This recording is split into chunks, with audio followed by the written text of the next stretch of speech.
Durante o século XIX e início do século XX, era comum reunir pessoas de aparência incomum, com condições ou doenças extraordinárias, e colocá-las em exibição para as massas como uma forma de entretenimento. Essas pessoas foram chamadas de várias formas, como curiosidades humanas, pessoas incomuns ou, de maneira mais ofensiva, aberrações da natureza. Neste vídeo vamos explorar tudo isso e muito mais. Começamos analisando os primeiros quíntuplos da história conhecidos por terem sobrevivido à infância, que depois foram exibidos como atração turística pelo governo. As quíntuplas Dion nasceram na cidade de Callander, em Ontário, no Canadá, em 28 de maio de 1934. Seus pais, dois canadenses franceses chamados Oliva Edouard Dion e Elze Dion, deram aos 5 os nomes de Annette, Cécile, Émilie, Marie e Yvonne. A gravidez de Elze Dion foi incomum. Se sua mãe esperasse quíntuplos, isso seria identificado durante a gravidez com um ultrassom. No entanto, métodos para isso não estavam disponíveis na época, especialmente no interior do Canadá, embora Elze tenha notado mais tarde que acreditava estar possivelmente esperando gêmeos durante a gravidez. Provavelmente havia uma sexta criança envolvida. Como Elze observou mais tarde, perto do final do seu primeiro trimestre, ela sofreu fortes cólicas e expulsou um objeto anormal, que possivelmente era um sexto feto muito subdesenvolvido. As 5 meninas Dion nasceram prematuramente, como é totalmente típico em partos múltiplos, especialmente aqueles envolvendo 5 crianças. Elas ficaram muito abaixo do peso e precisaram de cuidados intensivos após o nascimento para sobreviver. Mas elas sobreviveram, tornando-se o primeiro grupo de quíntuplas a nascer e sobreviver à infância. Para entender como as vidas das quíntuplas Dion se desenvolveram nas décadas de 1930 e 1940, precisamos analisar o fenômeno dos quíntuplos e dos nascimentos múltiplos de forma mais ampla. Gêmeos ocorrem naturalmente em cerca de 1 a cada 250 gestações. Trigêmeos ocorrem em 1 a cada 10.000 gestações, enquanto quadrigêmeos só acontecem em 1 a cada 700.000 gestações. Esse número sobe para impressionantes 1 a cada 55 milhões de gestações quando se trata de quíntuplos. Assim, não é difícil entender por que as quíntuplas Dion foram consideradas tão únicas quando nasceram, e todas as 5 sobreviveram às primeiras semanas de vida. O nascimento de múltiplos bebês traz uma variedade cada vez maior de riscos médicos, quanto maior o número de crianças envolvidas. Dentre esses riscos, a principal complicação diz respeito às crianças nascerem prematuramente ou com peso tão baixo que não sobrevivem. Casos de natimorto são muito mais comuns em gestações múltiplas. Além disso, esses riscos médicos não terminam no nascimento. Existe uma série de doenças que podem afetar crianças de gestações múltiplas tanto na infância quanto na vida adulta. Por exemplo, todos os 4 quádruplos prodígios que nasceram no meio-oeste americano em 1930, apenas alguns anos antes das quíntuplas Dion, desenvolveram esquizofrenia.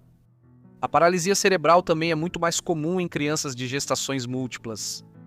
Diante de todos esses fatores de risco, não é surpreendente saber que gêmeos e trigêmeos tinham uma baixa taxa de sobrevivência antes da Revolução Médica dos séculos 17, 18 e 19, enquanto a sobrevivência de quádruplos e quíntuplos era algo inédito.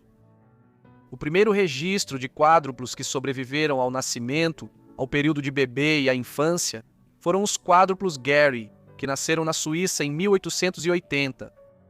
Os Dione foram o primeiro caso registrado de quíntuplos que sobreviveram, e foi isso que os lançou sob os holofotes e os tornou famosos desde o momento em que nasceram. Os quíntuplos Dion atraíram a atenção da mídia no Canadá e nos Estados Unidos ao nascerem. Isso também rapidamente se transformou em uma disputa judicial. Poucos dias após o nascimento das meninas, o pai delas, Oliva, foi procurado pelos organizadores da exposição internacional Century of Progress, que estava sendo realizada em Chicago em 1933 e 1934. A feira foi criada para celebrar o centenário de Chicago como cidade, mas também era um grande evento internacional. Os organizadores agora queriam exibir as quíntuplas Dion como parte do evento.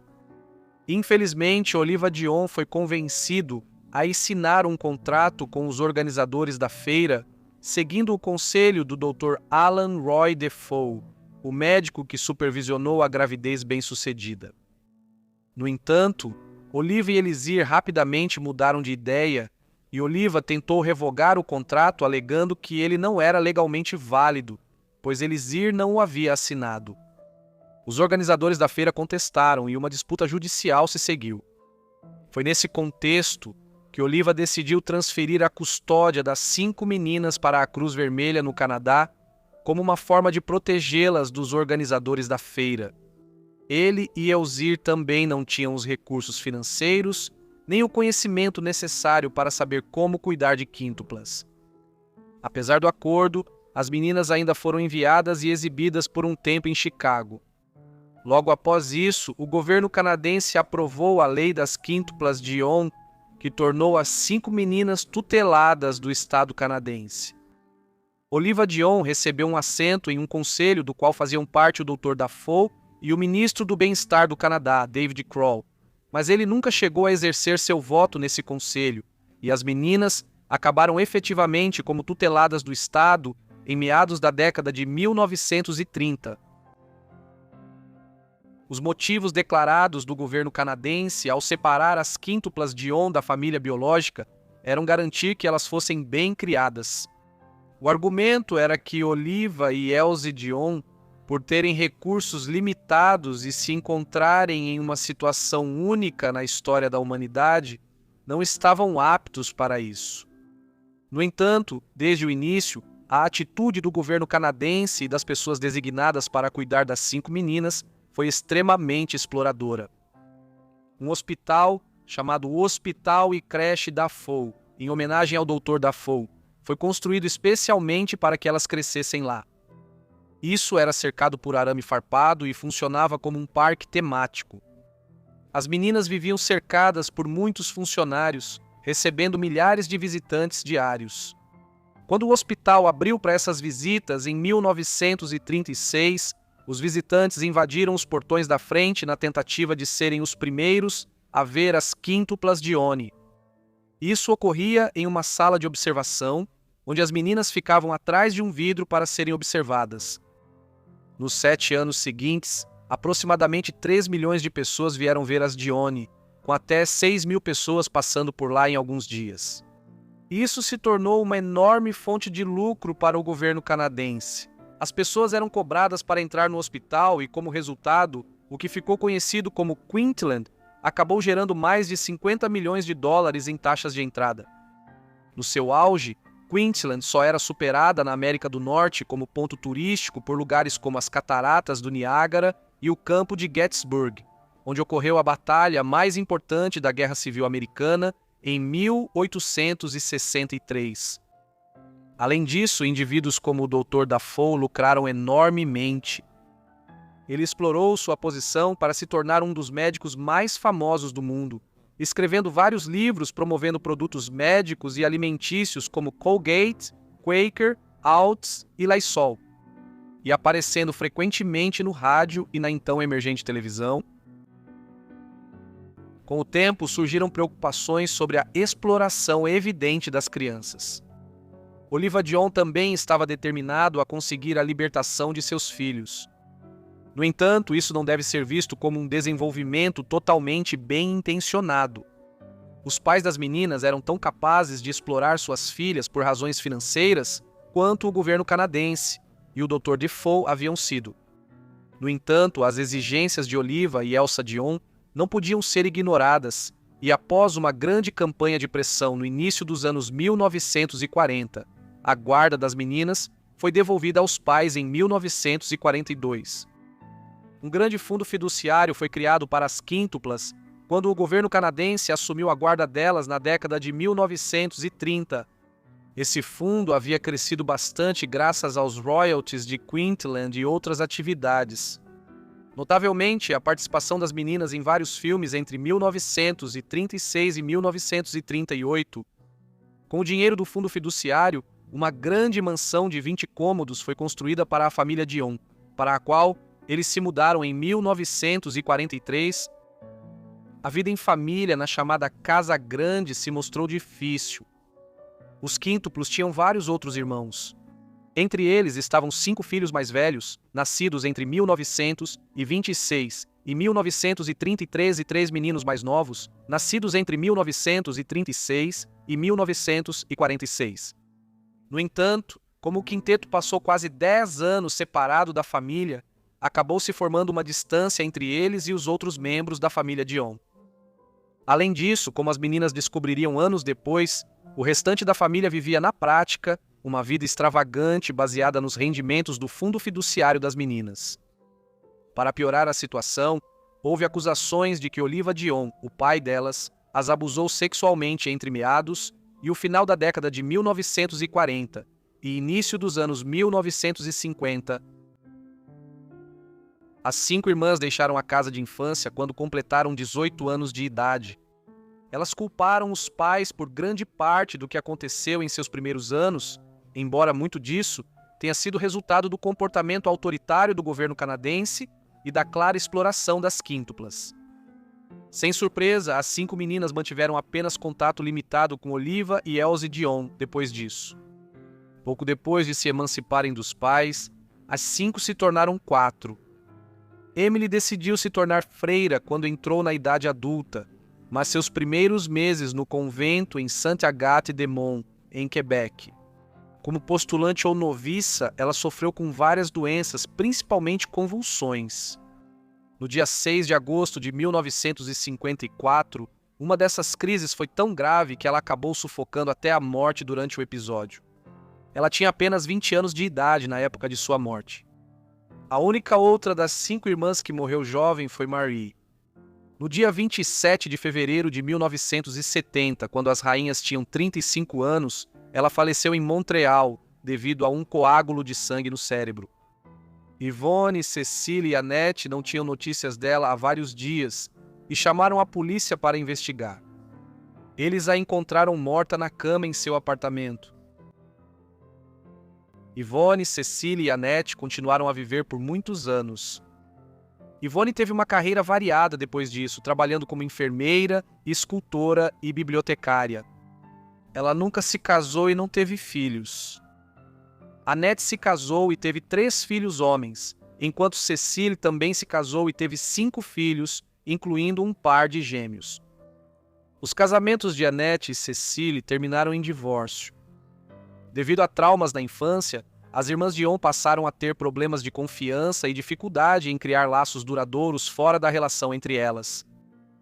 Após o fim desses casamentos, as 3 acabaram morando juntas em uma casa em Montreal na década de 1990. Lá, elas lutaram por justiça após maus-tratos sofridos nos primeiros anos e processaram com sucesso o governo de Ontário em 1998. No ano anterior, elas haviam escrito para Kenny e Bob McCoy, os pais do primeiro grupo de cétuplos conhecidos por terem sobrevivido, aconselhando-os a limitar o escrutínio da mídia e a intervenção em suas vidas e nas de seus 7 novos filhos. Yvonne faleceu em 23 de junho de 2001 em um hospital de Montreal. Ela tinha 67 anos e havia feito cirurgia para câncer alguns dias antes de falecer. Tanto Annette quanto Cecile ainda estão vivas hoje e foram entrevistadas juntas por ocasião de seu 87º aniversário no final de maio de 2021. O legado das irmãs é curioso. Elas foram tema de muitos filmes, programas de televisão, livros e até mesmo de um esquete dos Três Patetas. Muitos desses datam das décadas de 1930 e 1940, no auge da fama delas, enquanto em 2018, o nascimento das quíntuplas foi reconhecido como um evento histórico nacional oficial no Canadá.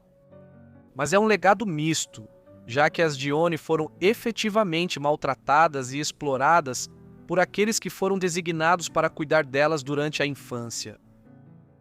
Agora, vamos para os Estados Unidos do século XIX, onde uma garota nasceu com dípigo e se tornaria uma artista de espetáculos de aberrações quando tinha apenas 13 anos. Josephine Myrtle Corbin nasceu no condado de Lincoln, no Tennessee, em 12 de maio de 1868. Seus pais eram William Corbin, um soldado confederado ferido, e Nancy Corbin. O nome de solteira de Nancy era Silence, que provavelmente era uma derivação do irlandês O'Sullivan, e isso pode ter sido alterado devido ao sentimento anti-irlandês predominante na época. Seus pais eram de origens humildes e, anos depois, devido à anomalia médica de Josephine, especulou-se que seus pais eram, na verdade, parentes próximos e talvez até mesmo irmãos. No entanto, não há evidências concretas que sugiram que esse foi o caso, ou que qualquer forma de consanguinidade tenha sido responsável pelos problemas médicos de Josephine. O nascimento de Josephine foi aparentemente normal, mas logo ficou claro que sua anatomia tinha características incomuns. Isso resultou em muitos relatórios e registros médicos nas primeiras semanas de vida dela, principalmente por observadores médicos. No entanto, tirando as anomalias, ela claramente não sentia nenhuma dor física, e sua mãe, Nancy, não apresentou nenhum problema grave durante a concepção. No entanto, ficou evidente logo após o nascimento de Josefina que ela sofria de uma condição que hoje é conhecida como de Pigos, embora na época não tivesse diagnóstico médico e não estivesse claro exatamente o que a causava. De Pigos também é conhecido em latim como Pterascata didymum, enquanto um nome mais cruel para isso no passado era monstro geminado da cintura para baixo. É a forma mais grave do que é conhecido como síndrome da duplicação caudal. Isso é definido como a associação entre malformações e duplicações dos sistemas envolvendo os tubos neurais gastrointestinal, reprodutivo e urinário, além do aparecimento de defeitos nesses sistemas. Quão comum isso é e as razões exatas para que isso ocorra não são totalmente conhecidas até hoje, mas é amplamente entendido que se trata de uma condição muito rara. Um estudo sobre isso, que foi publicado no Journal of the Indian Association of Pediatric Surgeons, em 2014, especulou que havia apenas alguns casos confirmados. Nos séculos 19 e 20, dos quais Josephine foi uma das pouquíssimas. O que isso significa, em termos práticos, é que indivíduos que sofrem dessa condição têm certas partes da região caudal e do tubo neural ao redor do que normalmente chamaríamos de pelve duplicadas em si mesmos. O termo síndrome da duplicação caudal só foi definido em 1993 no contexto médico, então era algo extremamente desconhecido quando Josephine nasceu no Tennessee em 1868.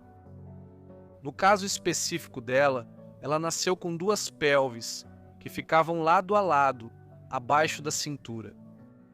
Como resultado, ela também desenvolveu 4 pernas, 2 de cada pelve. Essas pernas não tinham a mesma força e espessura. As pernas externas, esquerda e direita, se desenvolveram normalmente e suportavam seu peso, mas as internas eram mais curtas, fracas e tinham só 3 dedos. Assim, embora Josefina tivesse 4 pernas e algum controle limitado sobre as 2 pernas internas mais fracas, ela dependia das pernas externas mais fortes para andar, assim como qualquer outra pessoa.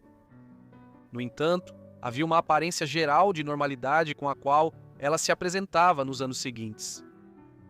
Por exemplo, fotos dela do final do século XIX e início do século XX indicam que ela usava meias e botas de formato e design semelhantes, em todos os 4 pés e pernas, embora de tamanhos diferentes, já que seus pés internos eram muito pequenos em comparação com os pés e pernas externos.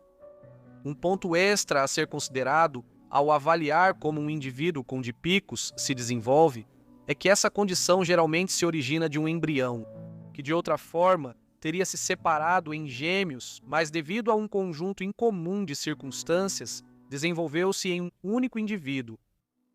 Na verdade, o que vemos na condição de Josefina era o pequeno corpo de sua gêmea, que só se desenvolveu da cintura para baixo e era mal formado. A condição de Josefina era tão incomum em sua época que foi amplamente debatida na literatura médica americana da Era Dourada desde seu nascimento. Desde o início, isso estava longe de ser politicamente correto ou eticamente correto pelos padrões de hoje. Por exemplo, um panfleto publicado em 1869, quando ela tinha apenas 1 ano de idade, referia-se a ela como uma criança do sexo feminino bem formada e totalmente desenvolvida, de 1 ano de idade, nascida no condado de Lincoln, Tennessee. Ela é atualmente a aberração da natureza mais notável, cuja complexidade causa mais sensação entre os cientistas do que qualquer curiosidade antes conhecida. Essa tendência persistiu nas décadas seguintes, enquanto a história de Josephine seguia sendo acompanhada de perto. Por exemplo, um breve relato sobre ela que apareceu no Jornal Americano de Obstetrícia em 1888, quando ela tinha 20 anos de idade, referiu-se a Josephine como uma monstruosidade única. Escrevendo 1 ano depois, Louis Whaley, um médico que escrevia para o Jornal Médico Britânico e vários outros jornais médicos e veículos de notícias, foi mais compreensivo, quando ele afirmou que ela tem cerca de 1,52 metros de altura, pele clara, olhos azuis e cabelo cacheado, e é muito inteligente. Um estranho que a visse em companhia apenas pensaria que ela é incomumente larga nos quadris e tem um andar típico de alguém com o pé torto. Conheço a senhora B desde que ela era bem pequena, conhecida como a menina de 4 pernas, mas nunca percebi o desenvolvimento duplo perfeito de ambos os órgãos genitais externos e internos, até que ela se tornou minha paciente durante uma gravidez. O que mais tarde se revelou incomum no caso de Josefina foi que, embora ela geralmente tivesse relações sexuais em uma de suas pelvis, ela engravidou do outro lado. Ela demonstrou certa surpresa com essa situação incomum, mas foi relatado posteriormente por Whaley que, embora um aborto tenha sido necessário por razões médicas em uma de suas gestações, ela conseguiu levar as outras até o final da gestação. Quando Josefina tinha 1 mês, seu pai passou a mostrá-la a vizinhos curiosos por 10 centavos. Isso ajudou a sustentar sua família pobre e logo ela passou a viver de sua rara condição médica. Ela nasceu e cresceu numa época em que a ideia do chamado show de aberrações ou espetáculo de curiosidades estava em seu auge na América e na Europa. Essa terminologia hoje seria vista como extremamente politicamente incorreta. Mas, pelos padrões da época nos Estados Unidos, era considerado aceitável colocar pessoas com anomalias médicas ou aparências peculiares em circos e shows de aberrações. Assim, shows como o de P.T. Barnum, ou o que acabou se tornando o circo Barnum e Bailey, e o show dos irmãos Ringling, apresentavam pessoas com formas extremas de nanismo ou gigantismo e outras condições médicas raras, que eram consideradas altamente incomuns na época. Josefina foi contratada pela primeira vez para um desses shows no início da década de 1880, quando tinha apenas 13 anos. Isso se deveu em parte à grande repercussão que ela recebeu depois que seu pai colocou vários anúncios no jornal. De forma um tanto cruel, ela era chamada de a garota de 4 pernas do Texas. O motivo de ser Texas e não Tennessee era porque sua família já havia se mudado do Tennessee para o estado da Estrela Solitária naquela época. Folhetos promocionais produzidos na época a descreviam como tendo um temperamento doce como um dia de verão e sempre muito feliz. Como se a expectativa fosse de que sua condição genética também a tivesse deixado psicologicamente perturbada. Deixando tudo isso de lado, Josefina foi uma artista extremamente bem-sucedida e popular. No auge de sua fama nas décadas de 1890 e 1900, Josefina conseguia ganhar até $450 por semana, uma quantia enorme para os padrões da época, equivalente a cerca de $15 mil hoje em dia.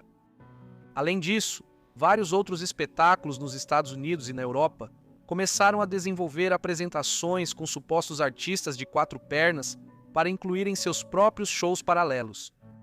No entanto, a maioria desses envolvia pernas protéticas falsas. Apesar de sua condição muito incomum para os padrões do final do século XIX e do fato de não se entender completamente por que ela havia desenvolvido dípigo, Josefine conseguiu ter uma vida familiar bastante normal. Quando tinha 19 anos de idade, ela se casou com James Clinton Bicknell. As fotos do casamento deles revelam uma união feliz e uma jovem que, apesar de ter o que normalmente seria considerado uma deformidade, estava muito feliz no dia de suas núpcias. Josefina ficou grávida dentro de 1 ano após o casamento com James, e foi esse acontecimento que levou o Dr. Louis Whaley, que, como vimos anteriormente, forneceu uma das primeiras descrições da condição dela na literatura médica, a entrar em contato com ela. Em 1887, ele descreveu como Josefina estava sofrendo com dores no lado esquerdo, dores de cabeça, febre e diminuição do apetite devido ao fato de estar grávida tendo 2 pelvis. Em vários artigos publicados em diferentes revistas médicas, ele explicou a condição dela, que descreveu como altamente incomum e que reacendeu o interesse pelo caso dela no final do século XIX. Apesar dessas dificuldades, Josefina e James tiveram gestações subsequentes bem-sucedidas e acabaram tendo 4 filhas e 1 filho juntos. Curiosamente, foi registrado posteriormente que, como Josefina tinha efetivamente 2 pelvis e parte de 2 sistemas reprodutivos, 3 de seus filhos nasceram de uma parte dela e 2 de outra. Cada um parecia ter sido relativamente saudável e a natureza geral de sua dipígia não impactou a vitalidade de seus filhos. Apesar de sua condição médica peculiar, Corbin viveu uma vida relativamente longa. Ela só veio a falecer em Cleburne, Texas, em 6 de maio de 1928, aos 59 anos de idade. A causa de sua morte foi uma infecção cutânea por Streptococcus, que hoje seria facilmente tratável, mas que levou à sua morte na época devido à falta de conhecimento sobre o uso de antibióticos. A eficácia da penicilina, por exemplo, só foi descoberta no ano em que ela morreu. Pouco depois de sua morte, ela foi enterrada em uma sepultura preenchida com concreto. Isso pode parecer uma medida excessiva, mas era necessário na época, pois havia preocupações legítimas de que o corpo de Corbin fosse exumado e colocado em exibição. Assim, quando o funeral foi concluído, os familiares de Corbin fizeram uma vigília ao lado de seu túmulo até que o concreto secasse e eles pudessem ter certeza de que ela não se tornaria vítima de um ladrão de túmulos. Assim, o corpo de Corbin foi sepultado em paz, apesar de várias ofertas de médicos e colecionadores particulares para pagar uma quantia considerável por seu corpo. Um comentário recente do autor do artigo sobre ela no TheHumanMarvels.com observou que Martha era, segundo todos os relatos, uma figura interessante e uma pessoa notável. Algumas pessoas poderiam ter se referido a pessoas como ela, como anomalias médicas e outras expressões menos lisonjeiras na época, mas eu as chamo de seres humanos incríveis, perseverantes, engenhosos e maravilhosos.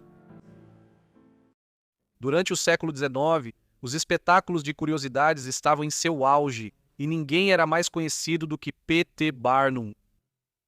Uma de suas artistas mais famosas foi Annie Jones Elliot, a adorada mulher barbada da América. Annie Jones Elliot nasceu simplesmente como Annie Jones em 14 de julho de 1865, no condado de Smith, na Virgínia. Seus pais e qualquer pessoa que a visse nessa época ficavam imediatamente impressionados com sua aparência, pois Annie havia nascido já com um bigode considerável começando a se desenvolver em seu rosto e alguns pelos ao redor do queixo. Nos lugares onde um homem normalmente desenvolveria pelos faciais mais tarde na vida, e à medida que as semanas e meses passavam, esses pelos continuavam a crescer. O que poderia explicar isso? Annie provavelmente sofria de hirsutismo ou alguma versão muito próxima dessa condição. Hirsutismo é uma condição que resulta no crescimento excessivo de pelos em várias partes do corpo.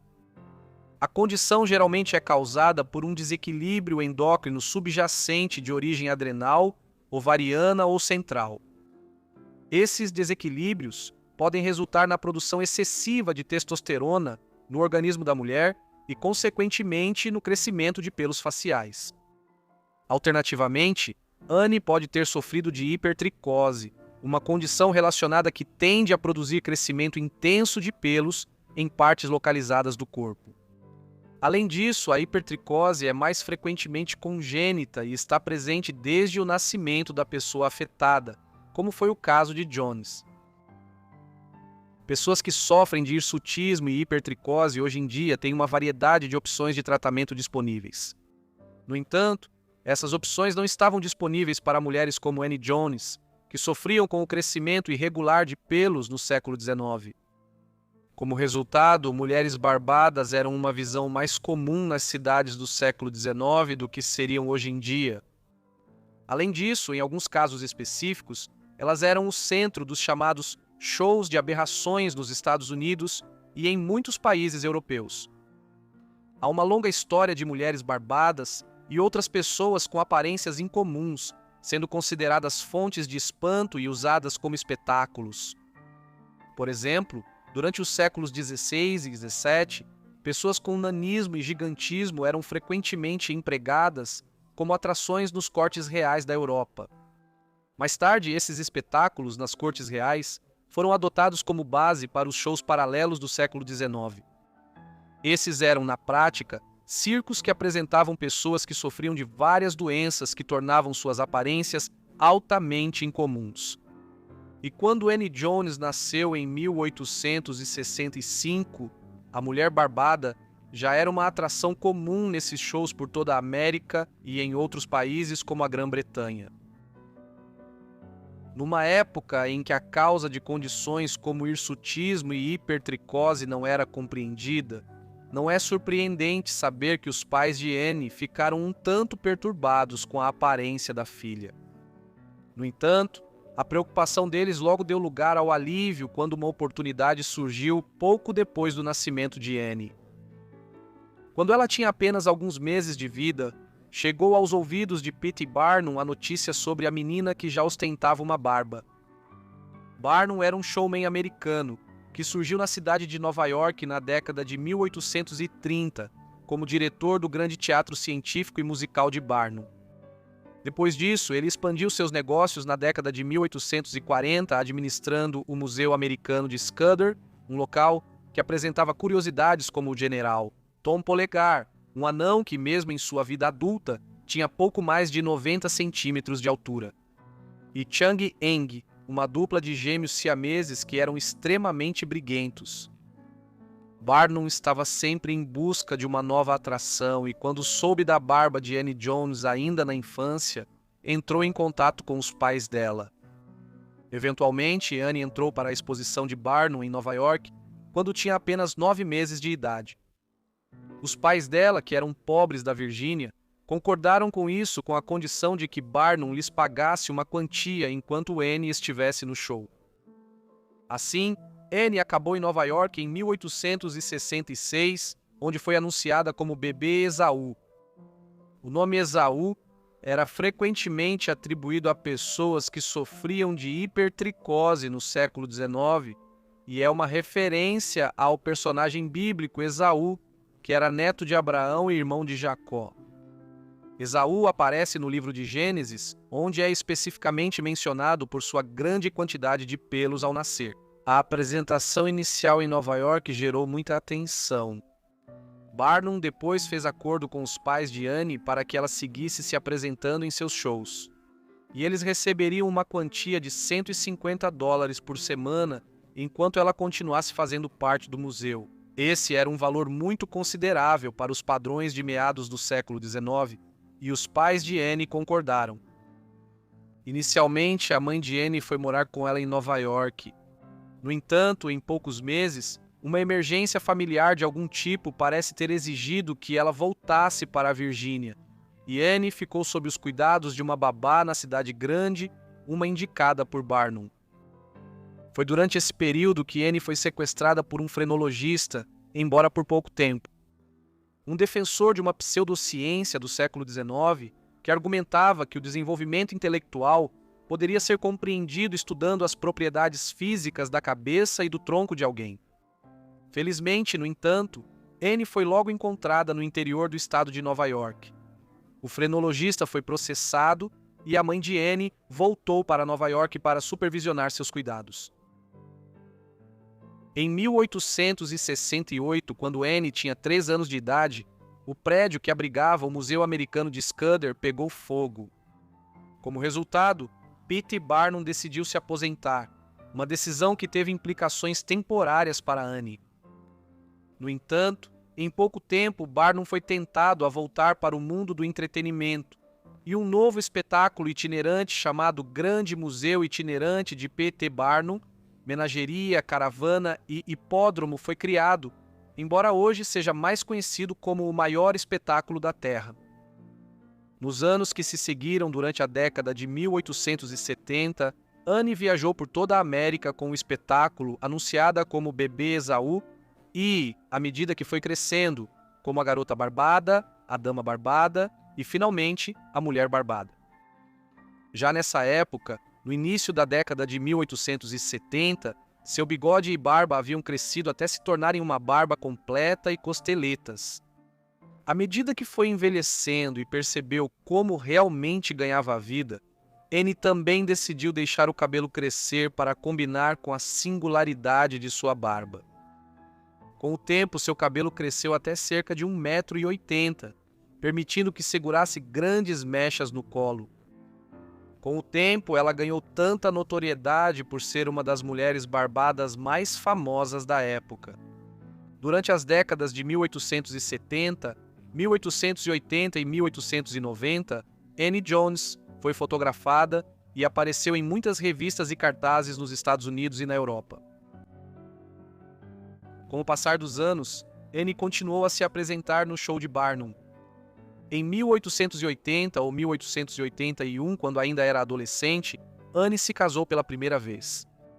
O marido dela era Richard Elliot, um membro do circo não como atração de show de curiosidades, mas como anunciante. Alguém que era contratado para ficar do lado de fora, na rua, e proclamar em voz alta as maravilhas que podiam ser vistas lá dentro para atrair os transeuntes. Elliot era muitos anos mais velho que Anne e os pais dela não aprovavam o relacionamento, mas o casamento aconteceu de qualquer forma e Anne Jones se tornou Anne Jones Elliot. Apesar da desaprovação dos pais dela, o casamento também durou 15 anos antes que ela e Elliot se divorciassem em 1895. Nesse meio tempo, P.T. Barnum faleceu em 1891. Ele só teve um papel marginal no maior espetáculo da Terra por alguns anos, já que estava na casa dos 70 anos durante a década de 1880, e o circo vinha sendo administrado principalmente por James Anthony Bailey e seus associados nesses anos, com quem Barnum havia se juntado em 1881. Assim, durante a década de 1890 e até o seu divórcio, Anne lidava principalmente com Bailey após a morte de Barnum. O divórcio em 1895 provocou uma grande reviravolta na vida de Anne. Ela agora tinha 30 anos de idade e nunca conheceu outra vida além do circo. Ela não estava disposta a mudar de profissão, mas começou a manifestar preocupações sobre o uso do termo show de aberrações para descrever os tipos de circos itinerantes que ela frequentou durante toda a sua vida. Nos anos que se seguiram, ela fez uma campanha intensa para tentar convencer pessoas como Bailey e os operadores de outros grandes circos da América, como os irmãos Ringling, a abandonar o uso da palavra aberração em seus shows. Foi também logo após o término de seu primeiro casamento e divórcio que Anne se casou com William Donovan, que, assim como Elliot, era um pregoeiro ou chamador, que ficava do lado de fora para atrair clientes. Anne conhecia Donovan desde que eram crianças, tendo crescido juntos no circo, e a mudança no relacionamento dela com ele parece ter levado diretamente ao seu divórcio de Elliot. Isso provocou mais mudanças e pouco depois, ela e William Donovan se casaram. O casal recém-casado então deixou o circo Bailey e Barnum e decidiu seguir carreira própria como um duo. Eles não seriam tão conhecidos quanto o circo que haviam acabado de deixar, mas tiveram sua própria independência por um tempo, viajando não só pela América, mas também pela Europa. Donovan morreu apenas 4 anos após o casamento deles, e tendo perdido o marido e parceiro de negócios, Anne decidiu voltar para um ambiente familiar e se juntou novamente ao circo Bailey e Barnum em 1900. Ela continuou seu ativismo contra o uso da palavra aberração em circos de atrações paralelas, mas sua atuação nesse sentido foi interrompida apenas 2 anos depois. Enquanto visitava sua mãe no Brooklyn em 1902, ela adoeceu. Seu estado de saúde piorou rapidamente devido ao que quase certamente era uma forma agressiva de tuberculose. Quando ela morreu em 22 de outubro de 1902, tinha apenas 37 anos de idade. Os chamados shows de aberrações, dos quais ela fez parte durante toda a sua vida, continuaram sendo uma atração nos circos e espetáculos americanos e europeus por mais 30 anos. Mas, a partir da década de 1920, eles foram gradualmente perdendo popularidade à medida que nossa compreensão científica de questões como o hirsutismo melhorou e as pessoas passaram a ser mais simpáticas em relação a essas anomalias. Para a nossa próxima história, vamos para a Inglaterra, onde uma mulher do século XIX entrou para um show de curiosidades, como a chamada mulher mais feia do mundo, para poder sustentar seus filhos. Mary Ann Bevan nasceu com o nome de Mary Ann Webster em Palestine, no leste de Londres, em 20 de dezembro de 1874. Ela era uma entre 8 filhos de uma família pobre. Quando entrou na idade adulta, ela começou sua formação em enfermagem, uma profissão que havia crescido muito na segunda metade do século XIX na Grã-Bretanha, devido às reformas na prática de enfermagem que Florence Nightingale havia introduzido nas décadas de 1850 e 1860. Mary havia concluído sua formação no final da década de 1890 e, em 1900, já trabalhava como enfermeira em Londres. Fotos dela dessa época revelam que ela era uma morena atraente. Em 1903, Mary Ann se casou com Thomas Bevan, um verdureiro de Londres com quem ela já estava se relacionando há algum tempo. Assim, Mary Ann Webster tornou-se Mary Ann Bevan.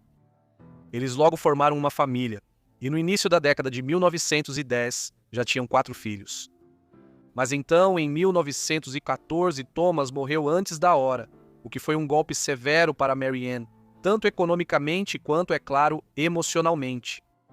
Assim, ela agora teria que criar sozinha os filhos pequenos, e eles não tinham muitos recursos. Além disso, por volta de 1906, Mary Ann começou a sofrer de uma doença rara chamada acromegalia. A acromegalia é um distúrbio da glândula pituitária, o órgão que regula a produção de hormônios dos seres humanos. A doença ocorre devido à produção excessiva de hormônios do crescimento. Esse é um problema limitado em pacientes mais jovens que ainda estão em crescimento, mas ao atingir a idade adulta, as placas de crescimento começam a se fechar. Se eles desenvolvem acromegalia, a produção excessiva de hormônios do crescimento faz com que eles voltem a crescer. Mas agora as placas de crescimento do corpo estão praticamente fechadas, e isso resulta em anomalias no corpo, podendo o paciente sofrer muita dor. Em mais de 95% dos casos, a causa subjacente da doença é um tumor benigno que se desenvolveu na glândula pituitária, conhecido como adenoma pituitário. Ela afeta cerca de 6 pessoas a cada 100 mil e geralmente começa a ocorrer na meia-idade. Os sintomas da doença normalmente começam com o aumento dos pés e das mãos e depois progridem para distorções e expansão do rosto e de outras partes do corpo, como aconteceu com Mary Ann Bevan. Mais tarde, dores nas articulações e dores de cabeça surgem periodicamente e a voz da pessoa afetada geralmente se torna mais grave. Hoje há tratamentos para a acromegalia. A cirurgia pode ser utilizada para tentar remover o tumor da hipófise. No entanto, como isso exige uma cirurgia cerebral, os medicamentos e a radioterapia são os tratamentos de primeira linha preferidos. Infelizmente, porém, na época de Mary Ann Bevan, pouco se sabia sobre a doença e não havia nenhum tipo de tratamento eficaz disponível para ela. Ela precisou seguir em frente, mesmo isso afetando sua rotina. Mary Ann começou a apresentar os primeiros sintomas da doença por volta de 1906. Como é comum com o distúrbio da hipófise, suas mãos e pés primeiro pareceram inchados, e depois os danos físicos causados pela doença foram piorando com o passar dos anos. Ela parece ter deixado o emprego de enfermeira em algum momento no final dos anos 1900 e início dos anos 1910, à medida que seus traços faciais e outras partes do corpo ficavam mais desproporcionais. Thomas Bevan, que era muito dedicado à esposa, parece não ter se importado e ficou feliz por ela ficar em casa, se isso era o que ela preferia ao lidar com o início da condição. Mas quando Thomas morreu em 1914, Mary Ann ficou em uma situação desesperadora, tendo que sustentar seus 4 filhos pequenos, sendo que o mais novo ainda era um bebê. Nessa época, o rosto de Mary Ann estava ficando cada vez mais marcado e com aparência masculina, e dobras de pele começavam a cair sobre seus olhos. Consequentemente, nas condições da época, sua aparência fazia com que ela se tornasse cada vez menos empregável com o passar do tempo. Assim, Mary Ann precisou alternar entre empregos após a morte do marido, mas seguia lutando para pagar as contas. Finalmente, no final da década de 1910, ela decidiu tentar lucrar com a forma como a doença havia devastado seu corpo. Nessa época, ela se inscreveu em um concurso para encontrar a mulher mais feia do mundo, que havia sido anunciado em um jornal por Claude Bartram, o agente europeu do circo americano Barnum e Bailey. Mary Ann enviou uma foto que chamou a atenção de Bartram. Ele entrou em contato com Bevan e ofereceu a ela um emprego no circo Barnum e Bailey, nos Estados Unidos. Marianne ficou inicialmente relutante, mas acabou aceitando quando lhe ofereceram 10 libras por semana durante um ano. Além de ter todas as suas despesas de viagem cobertas, ela também receberia dinheiro extra com a venda de cartões postais dela no circo. Com esse dinheiro, ela agora poderia garantir a educação dos filhos. O circo Barnum e Bailey foi apenas um dos muitos espetáculos realizados por toda a América e em outros países no século XX, que hoje seriam considerados insensíveis e totalmente politicamente incorretos. Esses espetáculos apresentavam pessoas que eram consideradas atrações, geralmente devido a alguma anomalia ou por serem vítimas de algum distúrbio genético ou doença, como no caso de Mary Ann Bevan. Por exemplo, esses espetáculos podiam apresentar gigantes e anões que sofriam, respectivamente, de gigantismo ou nanismo, ou podiam incluir gêmeos siameses e albinos, ou pessoas que nasceram sem algum membro ou que tinham uma circunferência corporal muito grande. Foi em espetáculos como esse que Mary Ann Bevan se apresentaria pelos próximos anos na América. No início, o trabalho dela envolvia uma turnê por Hampshire, na Inglaterra, mas logo ela foi contatada pelo chefe do circo nos Estados Unidos para ir para a América. Assim, ela partiu de Southampton para a América em 1920. Lá, ela descobriu que na verdade estava trabalhando agora para o Circo dos Irmãos Ringling.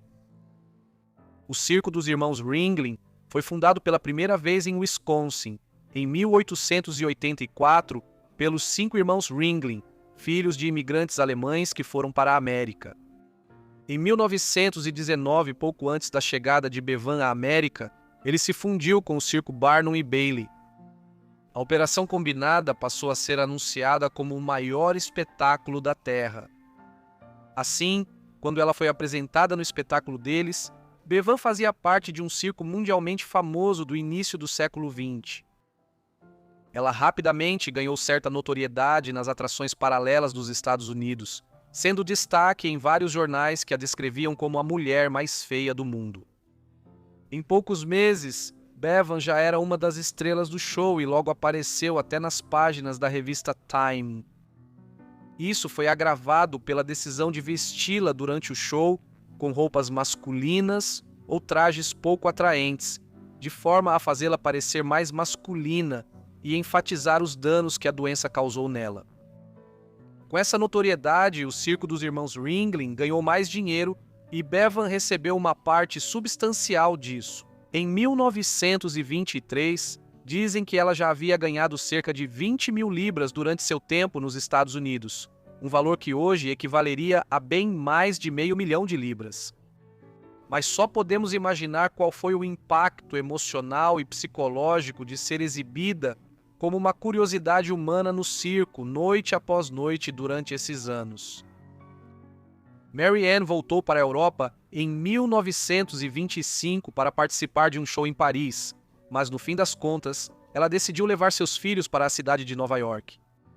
Com o dinheiro que ganhou, ela mandou os 4 filhos para um internato e lhes deu uma vida confortável. Ela continuou trabalhando periodicamente no Coney Island Dreamland Show, no Brooklyn. Em 1927, Bevan tornou-se paciente de Harvey Cushing, um renomado neurocirurgião e patologista americano, que foi pioneiro em cirurgias cerebrais no início do século XX. Cushing não conseguiu oferecer muito em termos de tratamento para Bevan, mas escreveu uma carta contundente para a revista Time, em resposta ao artigo que havia sido publicado recentemente sobre Bevan. Aqui ele afirmou que essa mulher infeliz que se senta numa atração paralela dos irmãos Ringling entre a mulher gorda e o maravilha sem braços, e usa chapéus de renda branca, luvas de lã e sapatos de amarrar até o alto. Tem uma história que está longe de ser divertida. Ela era antes uma jovem vigorosa e bonita, mas se tornou vítima de uma doença conhecida como acromegalia. Sendo médico, não gosto de pensar que a revista Time pode ser frívola diante das tragédias das doenças. Mary Ann Bevan acabou falecendo em 1933. Se tratada hoje, a acromegalia não impacta severamente a expectativa de vida de uma pessoa, mas no início do século XX, os portadores geralmente tinham sua expectativa de vida reduzida em 10 a 15 anos. Esse foi o caso de Mary Ann Bevan, que faleceu em 26 de dezembro de 1933, apenas alguns dias após seu aniversário de 59 anos. Felizmente, seus filhos cumpriram seu último desejo e a levaram de volta para a Inglaterra para ser sepultada. Ela foi enterrada nos cemitérios de Broccoli e Ladywell, em Lewisham, sudeste de Londres. Vale ressaltar que sua morte pode ter sido acelerada por um considerável problema com álcool em seus últimos anos. Um problema que, sem dúvida, foi agravado pela sua doença e pela maneira como ela foi ridicularizada quase diariamente durante anos.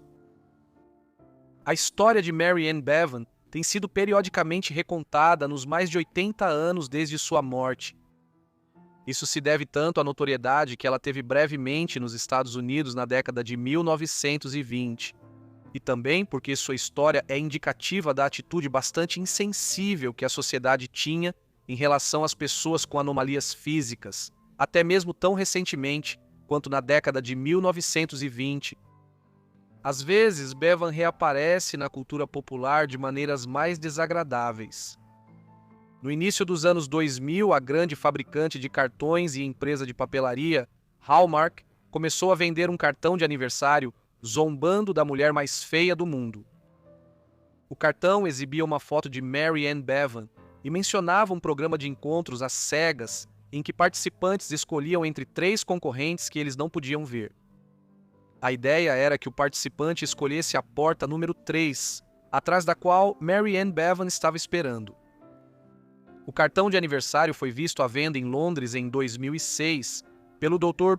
Wouter de Herder, um endocrinologista consultor holandês do Centro Médico Erasmus em Roterdã, na Holanda.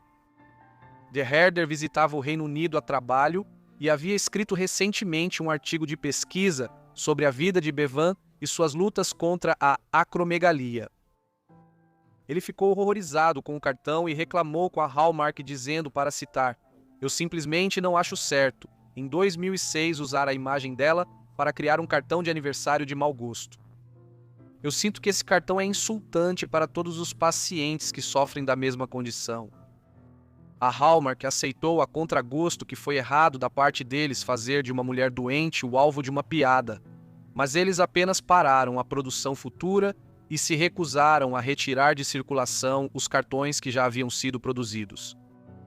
Como Robert Knudson, o diretor executivo da Associação da Rede da Hipófise, um grupo que foca em apoiar pessoas com doenças relacionadas à hipófise, como a acromegalia, comentou posteriormente: "Lucrar com a miséria e o infortúnio dos outros é vergonhoso. Isso é ganância corporativa no seu nível mais baixo." Portanto, Mary Ann Bevan foi uma mulher que, apesar de todas as suas dificuldades, conseguiu tirar o máximo proveito de sua situação, mesmo que às suas próprias custas. Ela ganhou dinheiro e deu aos filhos um futuro mais promissor e mais oportunidades do que ela mesma teve na juventude. Para nossa última história, vamos permanecer na Inglaterra e analisar a triste vida do homem-elefante.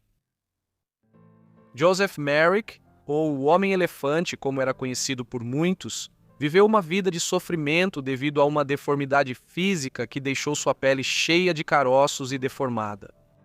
Ele foi rejeitado por pessoas queridas e visto como uma aberração por outros, por condições que não eram culpa dele. Por trás das apresentações de circo e dos experimentos científicos, havia um homem de grande caráter, alguém desesperado para se encaixar em um mundo que estava determinado a excluí-lo. Ele nasceu em 5 de agosto de 1862 em Leicester, Inglaterra, filho de Joseph e Mary Jane Merrick. Não temos certeza de quando exatamente o pequeno Joseph começou a se desenvolver de forma anormal, mas foi observado, aos 5 anos de idade, que havia uma diferença considerável no tamanho de seus braços. Por volta dos 21 meses de idade, seus pais começaram a notar lábios inchados e crescimentos ósseos em seu rosto, além do engrossamento de sua pele. Além disso, ele machucou o quadril, o que o deixou com uma claudicação bastante séria. Os pais de Joseph e o próprio Joseph acreditavam que suas deformidades tinham origem em uma impressão materna. A ideia de que experiências físicas ou emocionais de uma mãe poderiam ter um impacto físico em seu filho ainda não nascido. Mary Jane ficou assustada por um elefante de circo enquanto estava grávida de seu filho. Ela acreditava que foi esse medo que causou a pele áspera de elefante em seu filho. Apesar das deformidades crescentes, a mãe de Joseph o amava intensamente. Isso não parecia importar para ela. Ela o tratava como tratava o irmão e a irmã de Joseph. Perder sua mãe para a broncopneumonia, um subtipo de pneumonia, aos 11 anos de idade foi um golpe muito duro para o jovem garoto. Sem ela por perto, ele havia perdido a única pessoa no mundo que o amava de forma completa e incondicional. Joseph Sr. se casou novamente não muito tempo após a morte de sua esposa. Sua nova esposa e o próprio Joseph Sr. rejeitaram o jovem garoto. Ele viveu uma vida de miséria dentro daquela casa, o que o fez fugir inúmeras vezes. A educação formal de Joseph terminou aos 13 anos, que era a idade típica para alguém de sua origem. Ele foi trabalhar em uma fábrica de charutos, onde permaneceu empregado por alguns anos, até que as deformidades em suas mãos tornaram impossível enrolar os charutos corretamente. Depois de ser forçado a deixar a fábrica de charutos, ele procurou por um emprego, mas foi difícil para ele. Ele estava desempregado e constantemente lembrado do peso financeiro que representava para sua família. Por fim, seu pai o ajudou a conseguir uma licença de ambulante, o que lhe permitiria se tornar um vendedor de porta em porta. Ele fez algumas vendas para uma loja de armarinhos local, mas, no geral, não teve sucesso, pois suas deformidades, incluindo dificuldade para falar, faziam com que as pessoas desconfiassem dele. Ninguém queria abrir a porta para ele, muito menos lhe dar dinheiro. Um dia, aos 15 anos, ele foi espancado pelo pai por não ganhar dinheiro suficiente. Depois disso, José saiu de casa e não voltou mais. Ele viveu sozinho nas ruas até que seu tio, um barbeiro chamado Charles, o acolheu. Enquanto morava com seu tio, José continuou tentando fazer vendas, mas teve tanto sucesso quanto antes. As coisas ficaram tão ruins para ele que sua licença foi retirada e ele não pôde mais vender. Quando José tinha 17 anos, Charles não podia mais se dar ao luxo de deixar José morar em sua casa. José não teve escolha a não ser entrar em uma casa de trabalho. Uma casa de trabalho do século XIX era um lugar onde aqueles que não podiam se sustentar financeiramente podiam morar e encontrar emprego. No entanto, ele não parecia gostar da casa de trabalho, pois saiu de lá depois de viver ali por apenas 12 semanas. No entanto, ele ainda não conseguiu encontrar trabalho e foi forçado a retornar à casa de trabalho por anos. Enquanto vivia na casa de trabalho, Joseph fez uma cirurgia no rosto para tentar remover parte da pele ao redor da boca, pois estava ficando cada vez mais difícil falar e comer. Logo ficou claro que um trabalho convencional não era uma opção para Joseph da maneira que ele desejava. Suas deformidades tornavam quase impossível tudo o que a casa de trabalho lhe atribuía. Após essa constatação, ele se voltou para uma carreira em exibições de curiosidades humanas. Os shows de aberrações surgiram durante o século XVII na Inglaterra, mas atingiram o auge de sua popularidade como entretenimento no século XIX. Aos 22 anos, Joseph entrou em contato com um famoso empresário de espetáculos, Sam Torr, e pediu para ser uma atração em seu show. Sam conseguiu apresentar Joseph a um grupo de homens que puderam gerenciar a carreira dele como uma atração humana. Foi nessa época que ele recebeu seu nome artístico, o Homem-Elefante. Ele foi colocado em exibição em um show itinerante que passou pelo East Midlands, Leicester, Nottingham e depois Londres. Após seu sucesso quase imediato, Tom Norman, um homem que possuía uma loja de penny gaff, que era um tipo de espetáculo teatral que oferecia apresentações curtas e divertidas para as classes mais baixas, no leste de Londres, o contratou para se apresentar em seu espetáculo. Embora Norman inicialmente temesse que as deformidades de Joseph fossem assustadoras demais para o londrino comum, ao conhecer o jovem pela primeira vez, logo percebeu que as pessoas eram incrivelmente curiosas. Joseph recebeu uma cama de ferro e uma cortina nos fundos de uma das lojas de Norman para morar quando não estivesse se apresentando. Foi lá que Norman ficou ainda mais curioso, chegando a ficar para observar Joseph dormir certa noite. Quando soube que ele era forçado a dormir sentado, com a cabeça apoiada nos joelhos para evitar sufocamento ou machucar o pescoço, ideias começaram a surgir na mente do dono da loja. Ele usou muitos cartazes degradantes de híbridos de monstros e humanos para vender a ideia de que Joseph era um monstro. Ele fez anúncios e distribuiu panfletos intitulados A Autobiografia de Joseph Carey Merrick, que podem ou não ter sido escritos pelo próprio Joseph. Ela contava a história de vida dele, que era usada, assim como sua aparência física, para vender ingressos. Antes de cada apresentação, Norman subia ao palco e dizia: "Senhoras e senhores, gostaria de apresentar o Sr. Joseph Merrick, o Homem-Elefante. Antes de fazer isso, peço que, por favor, se preparem. Preparem-se para testemunhar alguém que provavelmente é o ser humano mais notável que já respirou neste mundo." O show de Joseph aconteceu na loja de Norman, que ficava do outro lado da rua do Hospital de Londres. Os estudantes de medicina eram conhecidos por atravessar a rua para estudar Joseph durante seus shows, porque eram fascinados pela sua condição. Um cirurgião chamado Reginald Tuckett foi outro profissional de saúde que se interessou pela vida e pela condição de Joseph. Ele contou ao seu chefe, Frederick Travis, que organizou uma visita privada a Joseph antes de a loja abrir certo dia. Ele o descreveu como o espécime mais repugnante da humanidade que eu já tinha visto.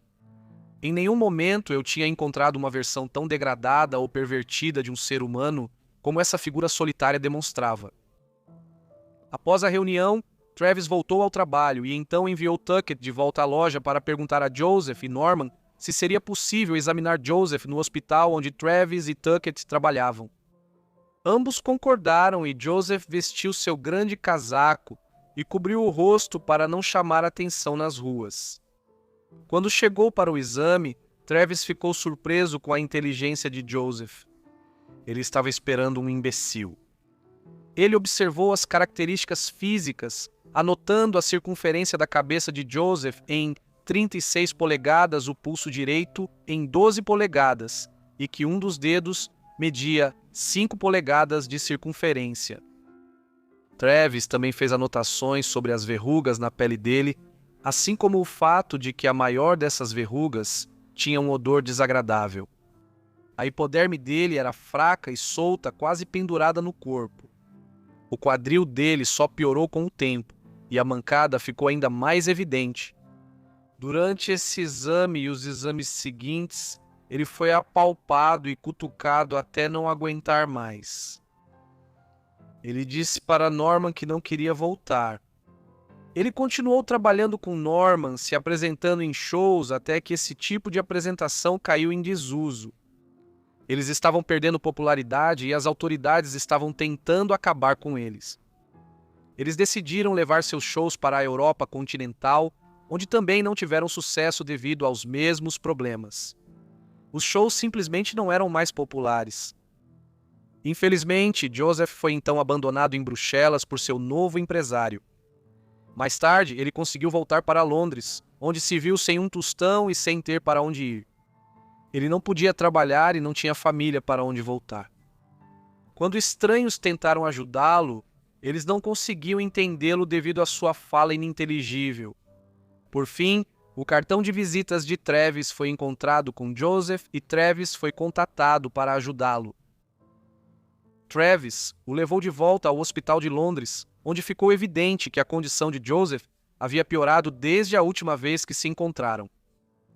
Além do agravamento de suas condições crônicas, Joseph também havia contraído bronquite. Depois de ser cuidado até se recuperar, ele recebeu um quarto no sótão. Embora os primeiros encontros com Travis, quando Joseph trabalhava com Norman, não tenham sido necessariamente positivos, os dois pareceram se tornar amigos depois que Joseph começou a morar no hospital. Travis e a equipe do hospital cuidaram de Joseph, vendo-o como mais do que a aberração deformada que ele vinha sendo por anos. Eles o ajudavam a tomar banho regularmente, numa tentativa de controlar o odor que vinha de sua pele, e Travis conseguia entender um pouco da fala de Joseph, enquanto quase todos os outros não conseguiam.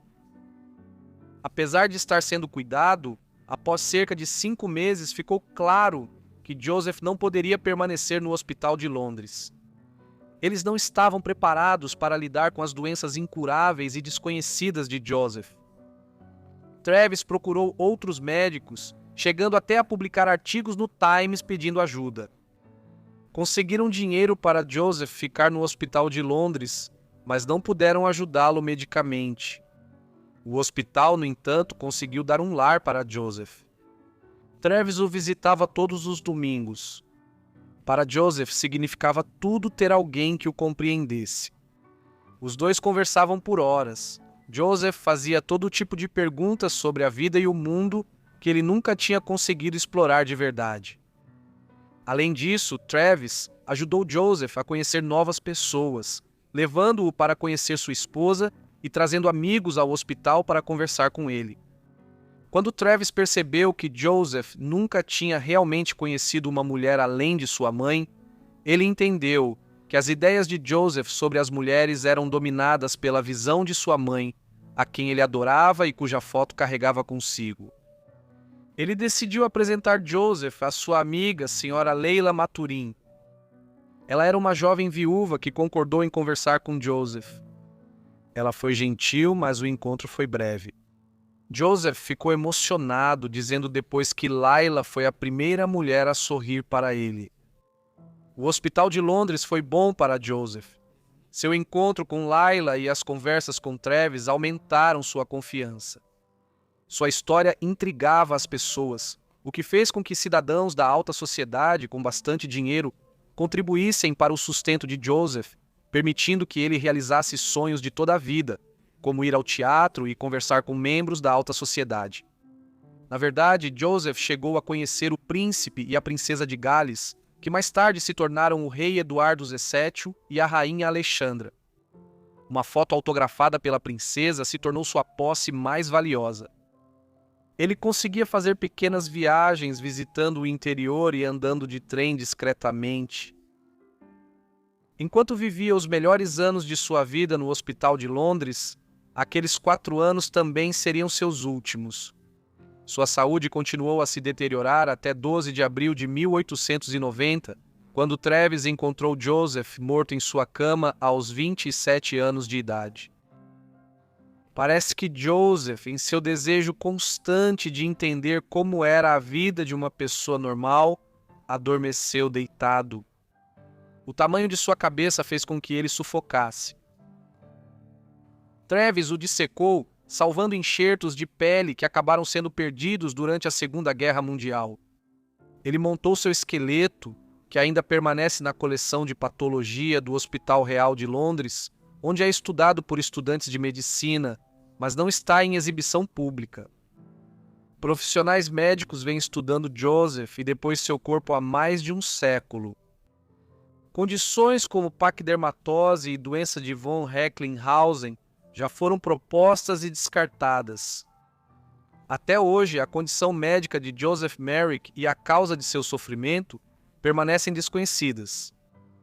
Um poema que Joseph Merrick usou em seu panfleto de exibição era o seguinte: "É verdade, minha forma é um tanto estranha, mas me culpar é culpar a Deus. Se eu pudesse me recriar, eu não falharia em te agradar. Se eu pudesse alcançar de um polo ao outro ou abranger o oceano com uma mão, eu seria medido pela alma, pelo padrão mental do homem." A vida dele foi tema de muitos livros, programas de TV e filmes. Talvez o mais famoso seja o filme de 1980, O Homem-Elefante. Obrigado por assistirem ao vídeo sobre curiosidades e esquisitices humanas. Espero que tenham achado interessante. Me contem o que acharam do vídeo nos comentários. Se quiserem mais vídeos longos, avisem também aí embaixo. Espero que vocês estejam inscritos e com as notificações ativadas para receberem todos os meus vídeos assim que eu postar. Enfim, é isso da minha parte, então vejo todos vocês no próximo episódio de Vidas Esquecidas. Obrigado.